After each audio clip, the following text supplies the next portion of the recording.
¿Me acompañan? Vámonos a Romanos capítulo 8, versículo 37. Antes, en todas estas cosas somos más que vencedores por medio de aquel que nos amó. El tema de hoy es: somos más que vencedores. Y Pablo agrega: por lo cual estoy seguro de que ni la muerte, ni la vida, ni ángeles, ni principados, ni potestades, ni lo presente, ni lo porvenir, ni lo alto, ni lo profundo, ni ninguna otra cosa criada nos podrá separar del amor de Dios que es en Cristo Jesús, Señor nuestro. Amén. Gloria a Dios. Un aplauso al Señor. Gloria al nombre de Jesús. En el boletín ustedes tienen un mensaje, porque yo pensaba cuando escribía esto, ¿cómo es que en nuestro diario vivir las circunstancias, las noticias, ya sea que por la televisión o en el periódico que vemos esta semana, sin ir muy lejos, creo que fue el día miércoles o el día jueves, hubo una situación en Niza que conmocionó otra vez al mundo? Después en otra noticia decían que había habido un golpe en Turquía, al rato que ya no había sido el golpe de Estado en Turquía, sino que habían vencido a los militares. Aquí un día se oye que metieron a la cárcel a uno, al día siguiente que metieron a otro, a montón, uno tras otro, ¿verdad? Hay tantas circunstancias a nuestro alrededor que pueden traernos en cierto momento a los que somos creyentes una inseguridad, o nos puede traer un desánimo o incluso temor. Esta carta que Pablo escribió a los romanos, es interesante que la estudiemos, no solo nos concentremos en la última porción donde él dice, somos más que vencedores. Esta es la conclusión de los 8 capítulos anteriores. Pablo le está escribiendo a los creyentes que vivían en Roma, tanto judíos como los que no eran judíos. ¿Y cómo estaba Roma en ese momento? La Roma de ese momento, la Roma imperial, era el centro del mundo antiguo. Roma había conquistado y era un imperio inmenso. Llegaba su imperio, su poder, a lo que era conocido en ese momento: el norte de África, toda Europa, el oriente cercano, todo estaba dominado por los romanos. Y era una cultura, un centro cultural. De hecho, mucho de lo que tenemos hoy en día nos viene de los romanos. Una de las constituciones más fuertes, la Constitución romana, sus leyes, su legislación. Y a pesar de que era un centro de cultura y un centro tan importante, paralelo a eso, lo que podemos ver era que era una sociedad decadente. Tenían todo para triunfar y sin embargo la sociedad era una sociedad llena de vicios y llena de cosas opuestas a la moral. Cuando uno estudia un poquito la cultura de la época, ve que en ese momento habían muchos filósofos que se preguntaban cuál era el sentido de la vida. Y dentro de ellos algunos decían, estamos cargados de vicios, pero nos gustan nuestros vicios.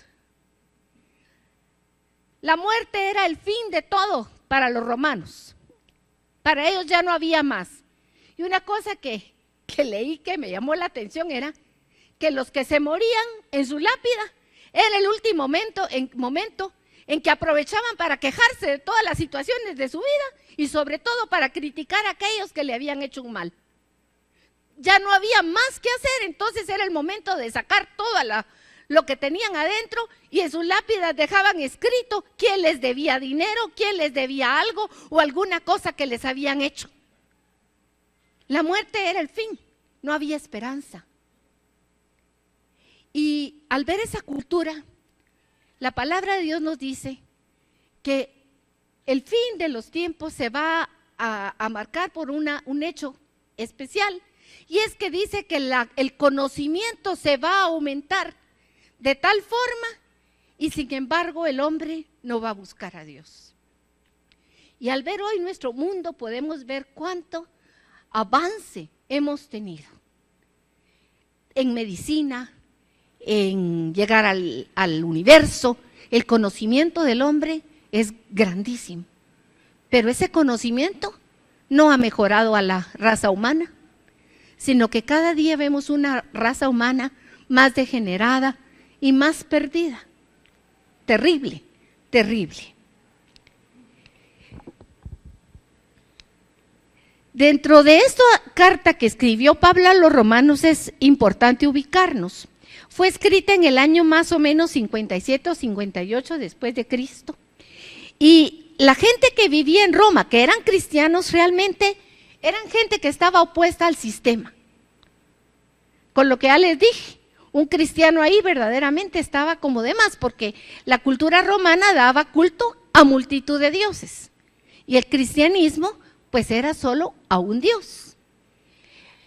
La cultura romana, aunque había una legislación y ciertas cosas, vivían inmoralmente. Y la vida del cristiano tenía que reflejar una moral de la palabra de Dios. Entonces, el que era cristiano dentro de esa cultura realmente era opuesto al sistema. Todo iba en su contra. Y resulta que nosotros estamos igual.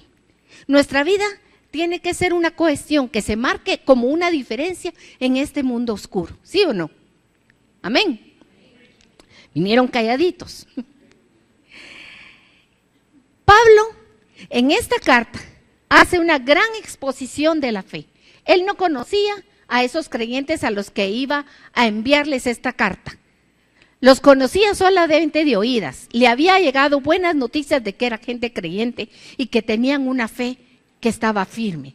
Pero él, que había sido comisionado por Dios para ser el apóstol a los gentiles, sentía en su corazón que tenía una deuda de explicar aquella fe que tenía a estas gentes.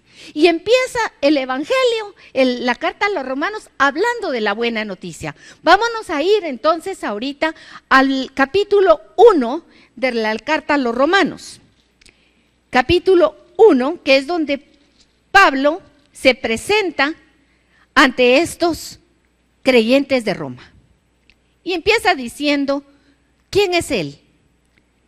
Pablo, siervo de Jesucristo, llamado a ser apóstol, apartado para el evangelio de Dios, que él había prometido antes por sus profetas en las Santas Escrituras, acerca de su Hijo, nuestro Señor Jesucristo, que era el linaje de David, según la carne, que fue declarado Hijo de Dios con poder, según el Espíritu de Santidad, por la resurrección de entre los muertos, y por quien recibimos la gracia y el apostolado, para la obediencia a la fe en todas las naciones, por amor de su nombre. ¡Qué presentación! Él no empieza diciendo todos sus títulos romanos. Yo no sé quiénes lo saben, pero Pablo era un ciudadano romano y era un hombre de cuna de alcurnia y tenía una enseñanza tremenda. Era un hombre que tenía de qué creerse. Pero en lugar de decir yo soy esto, estos son mis títulos, él empieza diciendo de quién es sirviente. Yo soy sirviente de Jesucristo. La palabra siervo quiere decir eso, sirviente de Jesucristo. Y empieza a decir que él ha sido llamado y apartado para el evangelio. Y la palabra evangelio quiere decir buena noticia, pero no es una buena noticia cualquiera para la que él fue llamado. Él es llamado para dar la buena noticia de Dios. La buena noticia de Dios que se refiere a una persona, a Jesucristo, el Hijo de Dios, que murió y que resucitó. Amén. Esa era la buena noticia. La buena noticia se refiere a un plan eterno de Dios, no a un plan sacado de la manga en el último momento, porque a Dios se le fue de las manos la creación. Antes de la creación del mundo, escrito en su libro, Él ya tenía sus planes eternos de salvación para la humanidad. Amén.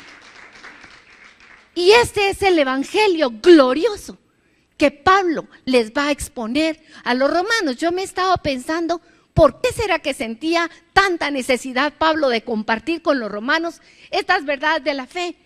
Bueno, y me puse yo mis mismos zapatos. Cuando uno quiere explicarle a alguien que no conoce, ¿Cuál es la verdad del Evangelio de Jesucristo? Hoy en día, mis hermanos, hay muchas buenas noticias que pueden estar siendo predicadas desde la perspectiva de la humanidad. Pero hay una sola buena noticia, que es la buena noticia de Jesucristo, y que no tiene nada que ver con las otras. Las otras son añadidura de esta primera gran noticia que el Señor nos dio. Entonces, el Evangelio es la buena noticia de parte de Dios para cada hombre que quiere escucharla. Si tú estás aquí hoy sentado, no es porque tú le hiciste el favor a Dios. Dios te atrajo con lazos de amor y te tiene aquí sentado para escuchar su palabra. No a la persona que está aquí al frente, porque yo soy nada, pero el Señor es el Todopoderoso que nos quiere hablar a través de su palabra. Aleluya, gloria al Señor. Vámonos al versículo 16 y veamos lo que dice Pablo a esta gente, que puede ser usted que está aquí sentado. Y Pablo le dice: no me avergüenzo del Evangelio, porque es poder de Dios para salvación a todo aquel que cree, al judío primeramente y también al griego, porque en el Evangelio la justicia de Dios se revela por fe y para fe, como está escrito, mas el justo por la fe vivirá. Pablo dice: no me avergüenzo. Uno se debe de avergonzar de ciertas cosas. Miren, hay cosas que a mí me causa vergüenza hasta recordarlas. Aunque nadie las sepa, para mí son vergonzosas hasta traerlas a mi memoria. Hay cosas que causan vergüenza de los demás, que a veces yo escucho que hay unas personas que hablan y a mí es a la que me da vergüenza. No sé si a alguno le ha pasado. O cosas que veo que hacen otras personas y que yo digo, qué vergüenza hacer eso.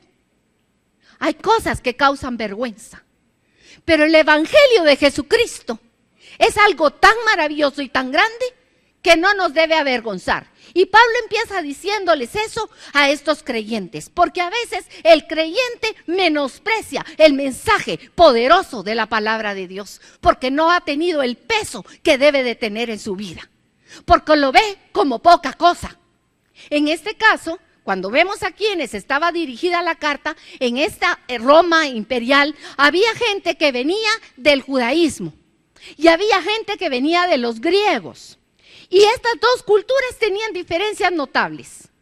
Para el judío, escuchar de un Cristo, de un ungido de Dios, clavado en una cruz, era lo más escandaloso que podía haber. Porque ellos esperaban no un Mesías derrotado en una cruz, sino esperaban un Mesías triunfante que los librara precisamente del poder romano bajo el cual estaban sometidos en ese momento. No era un éxito morir en una cruz. Nosotros nos hemos acostumbrado quizá a ver el rostro de un Cristo desfigurado y clavado en una cruz y no lo hemos reflexionado. Pero lo que vemos cuando vemos a un Cristo clavado en una cruz es a alguien sufriente, doliente, derrotado, que está en la miseria humana. Y eso era lo que miraban los judíos. Ellos tenían una promesa que estaba escrita en la palabra recibida por Dios, de parte de Dios, para ellos, que decía que les iba a enviar un Salvador. Alguien que viniera a transformar su opresión en libertad. Por supuesto, ellos esperaban a alguien viniendo en un caballo blanco que derrotara a todos sus opresores y que acabara con la injusticia. El pobre lo que quería en ese momento era un Salvador que viniera y le diera de comer. El que estaba en un puesto, como era, pensemos en un cobrador de impuestos que era judío y que le servía a Roma, lo que quería era que los romanos cayeran y que él pudiera decirles: ustedes están abajo de nosotros, nuestro Dios nos salvó. No querían un Cristo derrotado. Y cuando hablo de Cristo, hablo de un ungido. La palabra Cristo quiere decir en griego Mesías, en hebreo la palabra es Mesías, en griego la palabra es Cristo. No es el nombre de Jesús. El nombre que Jesús como hombre recibió es Jesús, que quiere decir Dios salva. Pero el término Cristo habla de la eminencia de Dios sobre un hombre. El Mesías habla de un hombre escogido, triunfador, excelso. Por eso el mensaje para los judíos del evangelio de un Cristo crucificado, ¿cómo va a ser eso? ¡Qué fracaso! ¿Sí o no? Pero por otro lado, para los griegos, la cultura griega rendía homenaje a todos los dioses sabidos y por haber. Para la agricultura, para el matrimonio, para los hijos, para los bienes, para la guerra, tenían dioses de todas clases. Incluso tenían un dios que no tenía nombre y que estaba sin estatua porque era el dios desconocido. Y Pablo les va a predicar a estos griegos en un momento. ¿Y saben qué? Lo escuchan con mucha atención, porque todo lo que les venían a contar, los griegos tenían comezón de oídos. Eran gente de novedades, igual que muchos hoy en día también. Cualquier predicador que aparece, ¿a dónde va la gente? ¿Dónde va Vicente? De metiches, donde no lo llaman. Pero nos gusta oír todas nuevas cosas que nos parecen bonitas al oído. Hasta que Pablo llega a un punto cuando habla de la resurrección de los muertos, y entonces los filósofos, la gente que lo había escuchado, le dice, ay no, ya hasta aquí esto sí ya se te fue de las manos. Esto es de risa. Tal vez otro día tenemos tiempo para escucharte. Entonces, el mensaje del evangelio para unos era escándalo y para otros era una necedad. Era estar escuchando tonterías, porque no había para ellos ningún sentido en un evangelio que predicaba a uno que murió en una cruz y que después resucita. ¿Cómo va a ser eso? ¿De dónde sale semejante cosa? Pero miren, mis hermanos, esas mismas posiciones las encontramos hoy a nuestro alrededor. Piensen ustedes en gente que está a su alrededor y va a encontrar la misma posición. Gente para quien un Cristo crucificado no dice nada y gente que no puede creer que Jesús verdaderamente es el que venció a la muerte y resucitó y vendrá con gloria. Pueden creer en sus milagros cuando estuvo vivo. Pueden creer en sus enseñanzas como un gran maestro. Y por eso lo comparan igual con Buda, igual con Confucio y con otros grandes pensadores. Jesús está dentro de la galería en el mundo de cualquier filósofo importante o maestro. Pero para muchos es necedad oír hablar de la resurrección de Cristo. ¿Sí o no? Entonces hay una misma posición. Pero Pablo ante esto les dice, miren, lo primero, no me avergüenzo del evangelio, porque el evangelio es poder, poder de Dios. Pero es poder de Dios para una cosa esencial, la salvación del que cree en ese mensaje que viene de parte de Dios. El poder de Dios es manifiesto en la salvación que trae al corazón del que escucha el mensaje y lo cree. Y lo cree. Y por eso es que vamos a hablar un poquito de qué es la salvación, porque aquí Pablo usa la cita que está en Habacuc 2:4, cuando dice que, vámonos por favor en la palabra, acompáñenme a Habacuc en el Antiguo Testamento. Y Habacuc es un profeta, que si usted lee es un libro cortito. Habacuc está quejándose delante de Dios de ver el desastre en que está su pueblo. Y le dice a Dios, ¿cómo es posible que esto suceda? A mí se me conmueven las entrañas. Y Habacuc se ha estado quejando con Dios de ver el dolor de la humanidad, de la gente que que está cerca. Y en la respuesta que el Señor le da, le dice a Habacuc que escriba lo que Él le va a mostrar, porque aunque la visión tarde, se va a cumplir. Las cosas de Dios no están como en los tiempos de nosotros. Dios tiene su tiempo. Y cuando es el tiempo de Dios, para el hombre es imposible medirlo, porque para Dios un minuto puede ser 1000 años, y 1000 años se pueden comprimir a un minuto. Entonces, el tiempo del Señor es así. Pero le dice Dios a Habacuc, escribe en tablas, escribe en piedra, para que no se borre, para que permanezca esta escritura, porque lo que yo te voy a decir es una verdad que se va a cumplir. Y dice en el versículo 4, que es la que hace mención Pablo, dice: he aquel aquí, que aquel cuya alma no es recta, por favor digamos que sigue. Por favor lean conmigo en su Biblia, todos juntos leámosla en voz alta. He aquí, que aquel cuya alma no es recta, se enorgullece, mas el justo por su fe vivirá. Aquel cuya alma no es recta, se alza contra Dios. Pero el que es justo, vive por la certeza de lo que Dios ha dicho para él, para su vida. Hay una gran diferencia entre el que es justo y el que es orgulloso. Y los judíos, como les digo, esperaban ese Mesías. Y esta buena noticia de Dios, del Hijo de Jesús, ya se los dije, todavía parece una tontera para muchos. Y por eso Pablo, escribiéndole a otros, en este caso a los corintios, también termina con una sugerencia que es la que creo que hoy nos está haciendo a nosotros el Señor. Porque cuando alguien escribe en la palabra, pues es el hombre el que escribe, pero detrás de la pluma del que escribe está el Espíritu Santo, que quiere darnos un mensaje a cada uno de los que estamos hoy domingo aquí, escuchando su mensaje. Vamos a irnos a 2 Corintios 13:5. Pablo dice que en este capítulo es la tercera vez que llega con los corintios, o sea, la iglesia de Corinto era una iglesia difícil para Pablo.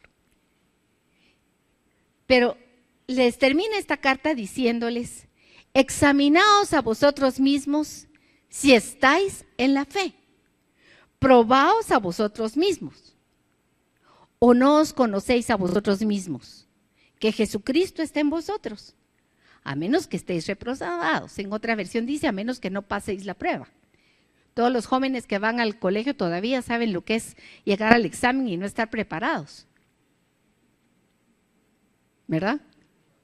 Bueno, el Señor nos dice: es tiempo de prepararte, todavía no estamos en el examen final, hay tiempo y hay que repasar a ver cómo estamos. Debemos hacernos un chequeo de cómo está nuestra fe.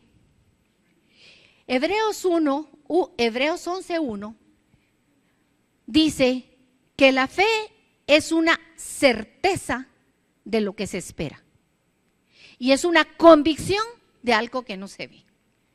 Y aquí es la primera pregunta: ¿qué es lo que tú esperas de parte de Dios? Piensa por un momento. ¿Y de qué estás convencido aunque tú no lo veas en relación a Dios? Muchas veces repetimos las citas, pero no las masticamos. ¿Qué es la certeza que yo tengo de Dios? ¿Qué es lo que para mí es una sólida roca bajo mis pies de lo que Él ha dicho que va a hacer? Porque se espera, es algo en el futuro, todavía no está aquí. ¿De qué estoy convencido acerca de Dios? Esa es la pregunta. Y eso es lo que Pablo está diciendo cuando dice: no me avergüenzo del evangelio que predico. Porque lo que yo les voy a decir, aunque para uno sea escándalo y para otro sea de burla, para mí es una certeza de que el evangelio de Dios es un poder de Él mismo para salvar al hombre. Es el poder de Dios para poner en orden al hombre con respecto a Dios de nuevo. El hombre está perdido y sin esperanza, pero este evangelio que Dios me ha encargado de predicar es la forma en que Él ha dispuesto a arreglar las cosas de Dios con el hombre. Y yo estoy seguro que este mensaje es poderoso para arreglar esa situación. Eso es lo que dice Pablo. Y hay 3 momentos en la fe. El primer momento es cuando por primera vez escuchamos el mensaje y hay una actitud de escuchar. Ya solo que usted tenga la actitud de escuchar es un toque de Dios a su vida. Es la bondad de Dios que nos está envolviendo. Hace un momento nos dijeron que llevemos invitaciones para la gente que va a ir a este retiro de hombres en la próxima semana. Cuando nosotros llevamos una invitación y la persona nos dice que sí va, uno pega de brincos de alegría, ¿sí o no? Más si es alguien a quien queremos. Pero no es usted el que le está llevando la invitación, el que da el toque. El que da el toque es el mismo Espíritu Santo y la bondad de Dios que envuelve a esa persona y la trae así para que tenga la disposición de escuchar. Ahí empieza la fe. Es la primera etapa. Una disposición del corazón a ser sembrada con una semilla, para que esa semilla crezca y llegue a ser un árbol tan grande y tan precioso que incluso le dé sombra a otros y sea casa de muchos. La fe inicia como una semilla, pero antes de ser semilla tiene que haber un corazón dispuesto a recibir la palabra. Esa es la primera etapa de la fe.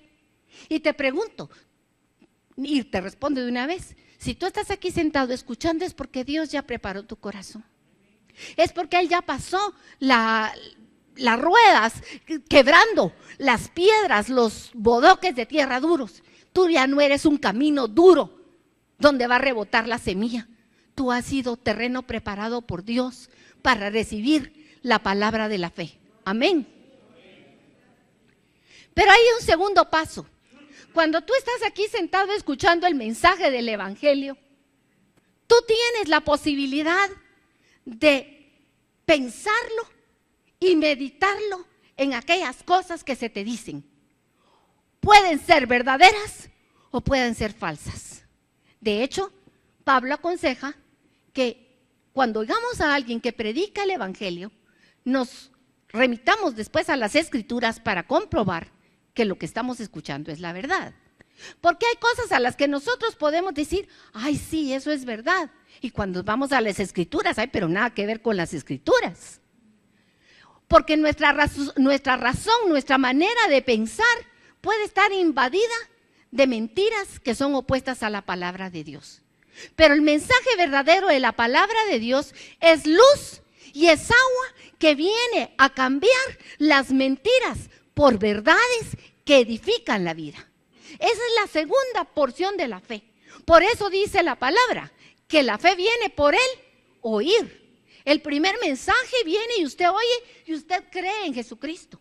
Pero después cada prédica que usted escucha es abono a esa misma fe inicial que va creciendo y se va desarrollando en usted y lo va haciendo una hombre o una mujer sólida en las verdades de la palabra de Dios.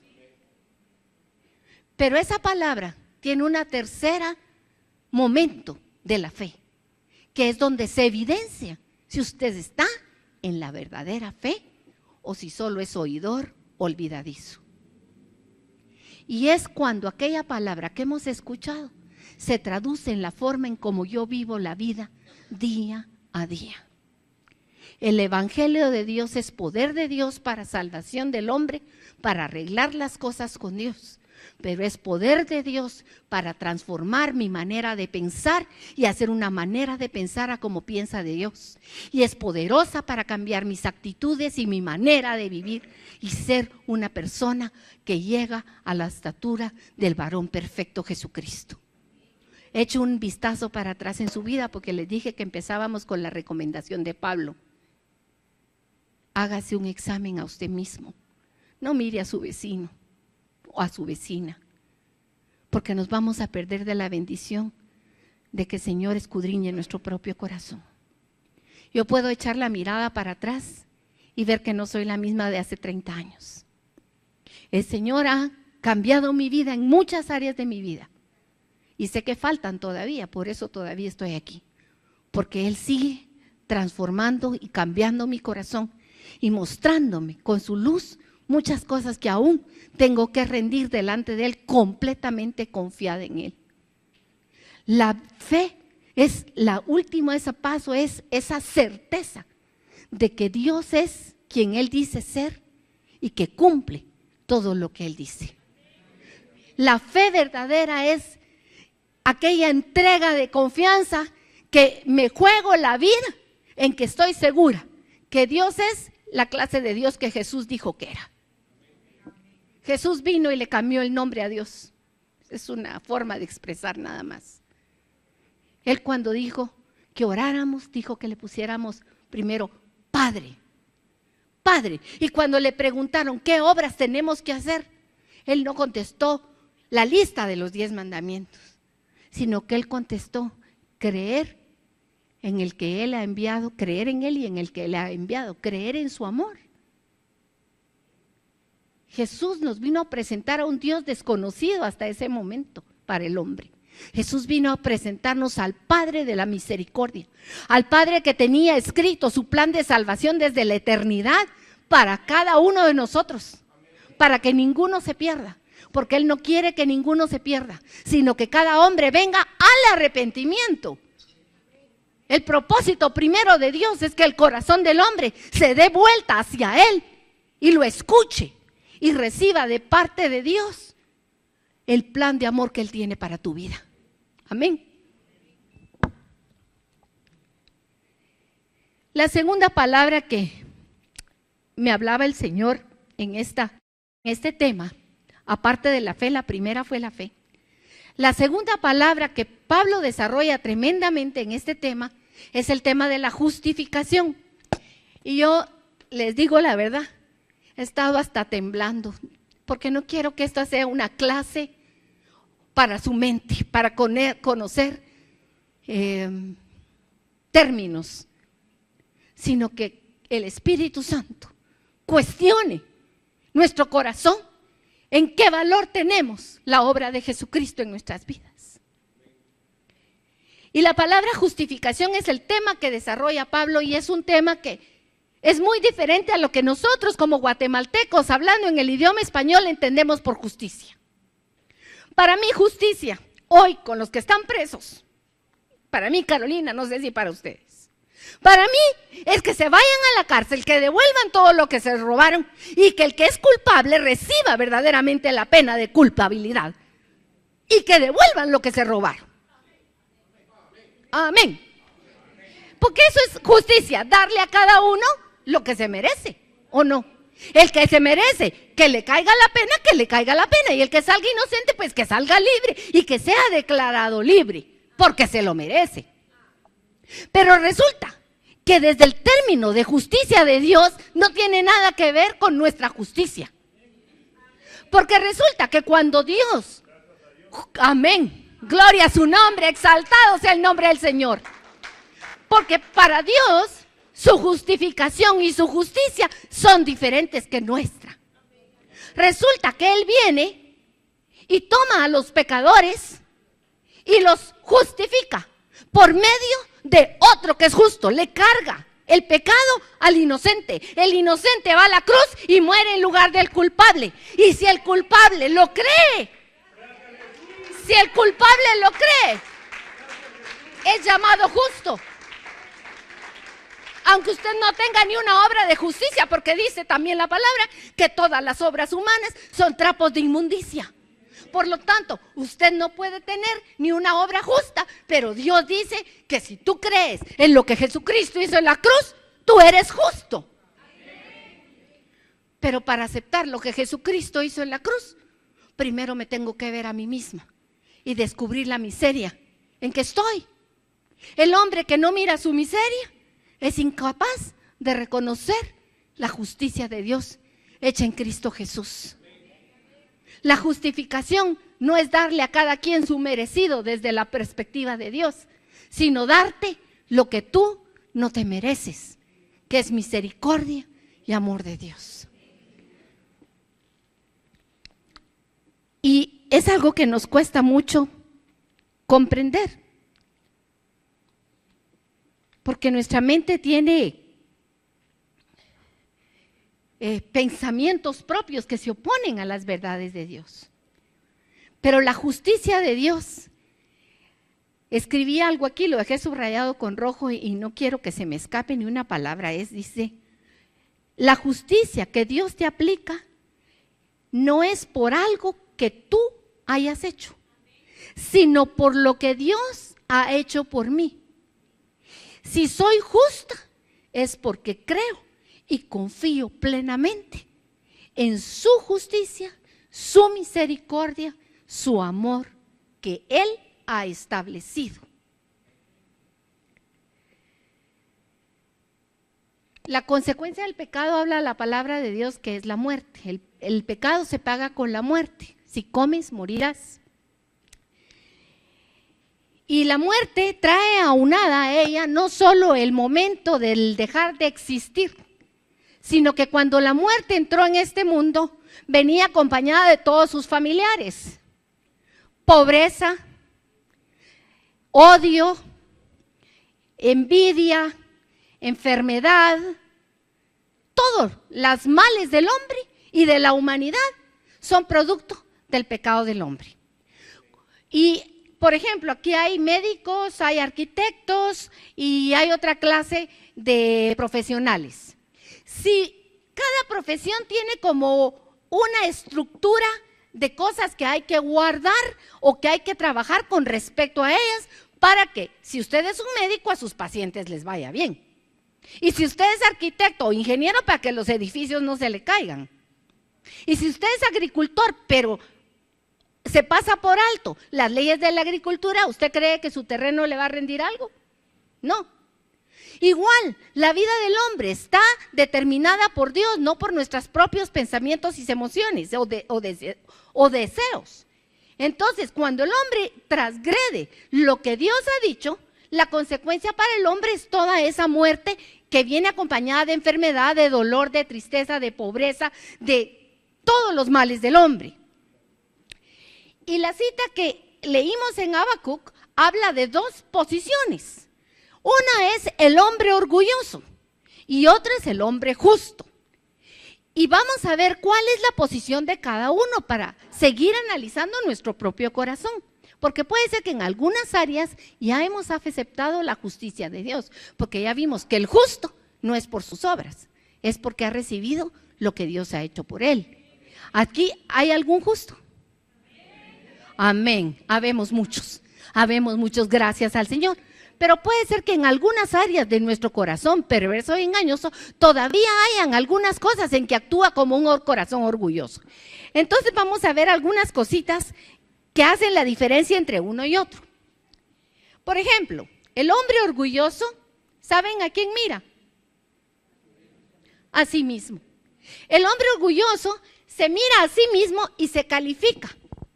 ¿Estoy bien o estoy mal? En base a lo que hace. Es que yo soy buena persona. Pero perdóneme, no existe uno bueno. A Jesús le preguntó uno, maestro bueno, y él se volteó y en lugar de decirle, tenés razón, yo soy bueno, Jesús le responde con una pregunta. ¿Por qué me llamas bueno? No hay uno bueno. No hay uno bueno. Así que si tú crees en tu propia opinión que tú eres bueno, te tengo la mala noticia de que no es así. No hay uno bueno para Dios. Pero el hombre orgulloso piensa que sí, que está bien.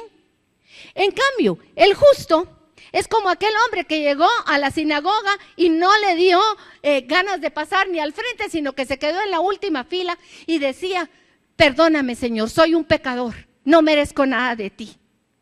El hombre justo está consciente de su miseria constantemente para pedir perdón delante del Señor. El orgulloso se enreda en sus propios pensamientos y se cree sabio, cuando en realidad no es más que un necio. Pero el justo confiesa sus iniquidades y pida perdón. Y eso es importantísimo. ¿Cuál es su actitud ante Dios? Porque no es ante los hombres, es ante Dios. El orgulloso pone sus opiniones y sus especulaciones sobre la voluntad de Dios, su creador. Y aquí quiero hablarles un poquito de la confesión positiva. Muchos escuchamos por ahí que dice, usted diga, yo voy a tener tal cosa y yo voy a tener tal cosa, y eso es tener fe. Mi hermano, eso no es tener fe. Eso es como usted, como los hindúes, repite un mantra y de tanto decirlo, tal vez se le queda y algo le aparece por ahí. O le va a doblar usted la mano a Dios para hacer lo que usted quiera. Ni una cosa ni la otra. El verdadero justo reconoce que los planes de Dios son los mejores planes para su vida, aunque no estén de acuerdo a sus deseos y a sus opiniones. El justo verdadero es el que delante de Dios dice: no se haga mi voluntad, sino que se haga tu voluntad, como Jesucristo. Él sabía perfectamente cuál era la voluntad del Señor. Y por eso en ese último instante agarró fuerzas en el Señor y le dijo: Señor, aquí yo no me quiero morir aquí. Pero si es tu voluntad, aquí me voy a morir. Pero yo quiero llegar a la cruz porque ese es tu plan desde la eternidad. Pero si ya decidiste que me quede aquí, aquí me quedo. Hay veces que queremos torcerle el brazo a Dios, pero el que es justo, el que tiene su alma recta, se alinea a los propósitos de Dios. Amén. Y una última dice: el orgulloso es el que permanece en la necedad de considerar que él tiene la razón y que se considera a sí mismo un Dios. Y uno dice: ay no, ¿cómo voy a pensar yo eso de mí? Pero mire, cuando usted quiere tener la razón, acomode el lugar. Una hermana me dijo un día que a ella le enseñaron, y yo creo que algunos la saben, que dice que si Jalisco nunca pierde, porque si pierde, arrebata. Y si pierde, arrebata, ¿verdad? Esa es la necedad. La necedad es: el que tiene la razón la va a tener sea como sea, aunque él mismo sepa que no tiene la razón. Se va contra la razón. Mi hermano, la fe es un regalo de Dios. La fe es algo maravilloso y grandioso. Y solo por ella podemos verdaderamente vivir los justos. Confianza total en que lo que Dios ha dicho es la verdad y se va a cumplir. Él ha dicho que el que cree en Él no morirá, sino que vivirá. Y yo espero eso. Y yo estoy segura que esa es la verdad de Dios. Él ha dicho que aunque yo me equivoque, tengo un abogado al que puedo ir, y que Él está delante del Padre con su sangre bendita de día y de noche, intercediendo por mí y declarando: Él creyó en mí, ella creyó en mí, yo ya pagué su precio por ella. Yo pagué, yo lo creo y creo lo que Él ha dicho. Gloria a su nombre. Gloria a su nombre. Él ha dicho que se fue de aquí a preparar un lugar. En la casa de mi Padre hay muchos lugares, dijo, y yo me les voy a preparar un lugar. Y yo sé que hay un lugar preparado para mí. Hay un lugar preparado para mí por el mismo Jesucristo. Él lo fue a hacer. Yo espero su venida. Estoy segura que vendrá. Porque Él dijo: aquí vengo pronto. Y su pronto es pronto para Él. Y Él viene. No sé si viene hoy o mañana o entre 100 o entre 200. Pero yo quiero que me encuentre como las vírgenes, con lámparas llenas de aceite. Quiero que me encuentre lista, vestida con vestidura de novia. Salió hace unos días un video de una novia, la novia de Cristo. Algunos tal vez tuvieron oportunidad de verlo. Una novia con un vestido todo hecho jirones, lleno de manchas, de sangre, de suciedad. Y ella hablaba de cómo está la novia de Cristo, no está preparada. Mis hermanos, debemos de prepararnos. Nuestras vestiduras deben ser emblanquecidas en esa sangre preciosa de Jesús, en su perdón, en ponernos ese traje que hablaba Ángel la semana pasada, el efod azul de la divinidad del cielo que Él nos regala para vestirnos de Él y estar con nuestra lámpara en la mano llena de aceite, preparados para cualquier momento, porque yo sé que Él vendrá. Yo lo espero y lo creo. Y por eso puedo decir, como dice Pablo, que termina este capítulo, termina la primera parte de la carta de Pablo, termina en el capítulo 8.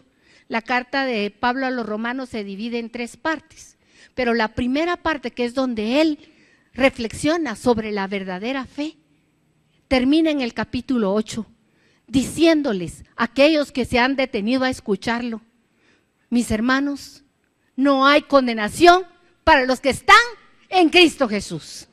Para los que están en Cristo Jesús.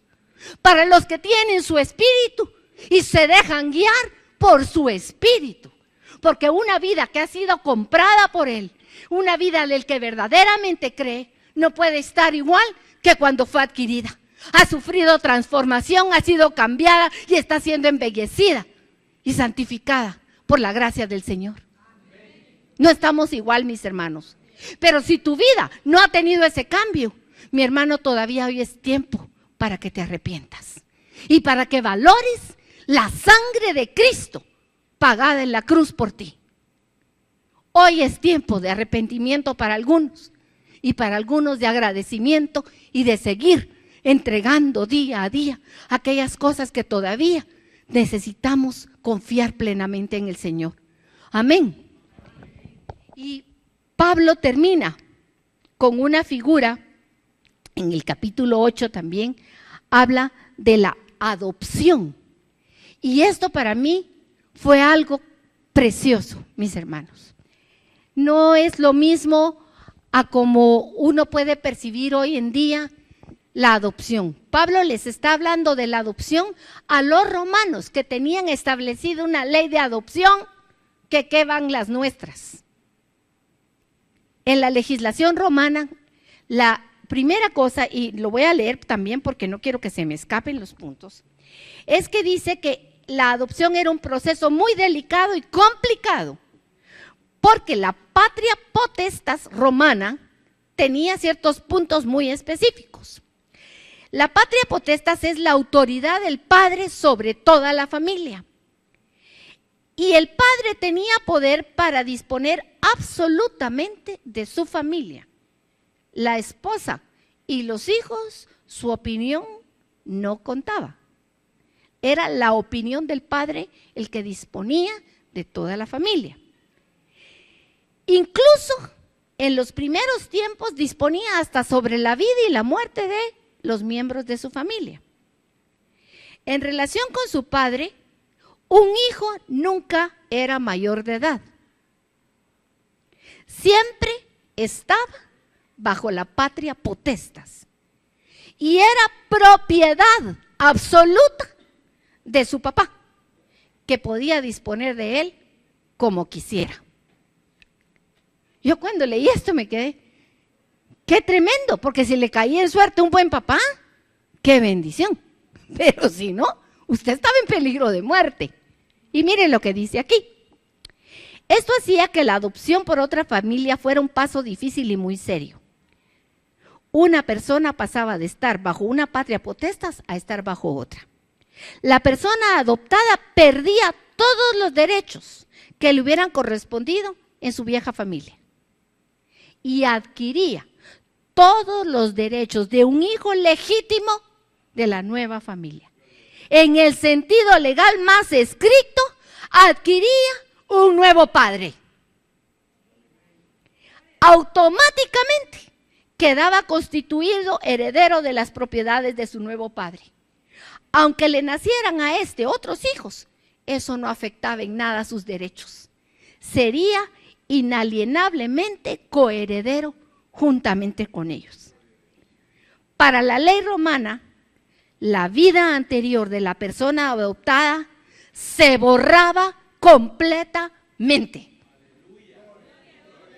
Por ejemplo, si usted tenía deudas, quedaban completamente canceladas. Se le consideraba una nueva persona que empezaba una nueva vida sin la menor vinculación a su pasado. Por la ley, era hijo de su nuevo padre en todos los sentidos. Mis hermanos, eso es lo que Cristo hizo por nosotros. Por su sangre, Dios me compró, me adoptó y soy parte de su familia. Soy hija de un nuevo padre y mi vida pasada no tiene nada que ver, fue borrada por la sangre de Cristo. y soy heredera junto con Cristo. Tengo los mismos derechos que Cristo, porque Dios mi Padre me los ha dado. Eso, mis hermanos, es lo que Pablo expone en esta carta. Ese amor y esas verdades, para mí es un peso conocer el trasfondo de lo que fue escrito y a quién fue escrito, porque a veces no consideramos el valor profundo de estas verdades. Y Pablo termina diciendo, vámonos al capítulo 8, versículo 33, que son donde están las preguntas con las que Pablo les termina de decir a esta gente que estaba en una época difícil, mis hermanos. Ser cristiano en la Roma imperial, para los que no se recuerden o no lo sepan, constituyó después motivo de muerte. Fueron llevados a los tribunales, fueron obligados a renegar de su fe, fueron tirados a los leones, a los toros, fueron empalizados como que eran antorchas humanas en las casas de los césares.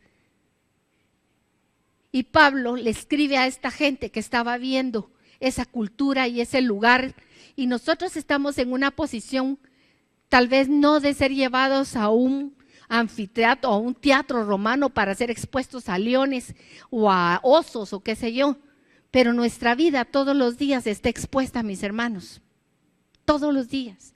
Y Pablo nos dice, ¿quién acusará a los escogidos de Dios? ¿Eres tú escogido de Dios? ¿Quién te puede acusar si Dios es el que justifica? ¿Quién es el que te puede decir que tú no mereces la gracia y la misericordia de Dios? ¿Quién te puede condenar? Si Cristo Jesús murió y más aún resucitó, y no solo eso, está a la derecha de Dios e intercede por ti todo el tiempo. ¿Quién nos separará del amor de Dios? ¿Quién? ¿Será que te puede separar la tribulación, los pequeños problemas del día a día, lo que oímos del mundo? ¿Te podrá separar la angustia o la persecución o el hambre o la desnudez o el peligro de espada? El Señor aquí nos está dando un gran mensaje, porque Él dijo, yo sé que en este mundo tendréis tribulación, pero no temáis, yo he vencido todo eso. Yo soy victorioso sobre todo eso. Así que ni siquiera, si en algún momento tú piensas, ay Dios, ¿qué sería de mí si vinieran y me hicieran ponerme de rodillas y negar la fe? Mira, mi hermana, el Señor va a estar por ti y contigo en ese momento si llegara a darse. Él va a estar contigo y por ti si tú quieres estar con Él. Porque el único que puede separarse del amor eres tú, negándolo conscientemente. Pero para llegar a eso el hombre tiene que haber pasado verdaderamente una vez tras otra vez sin escuchar la voz del Señor.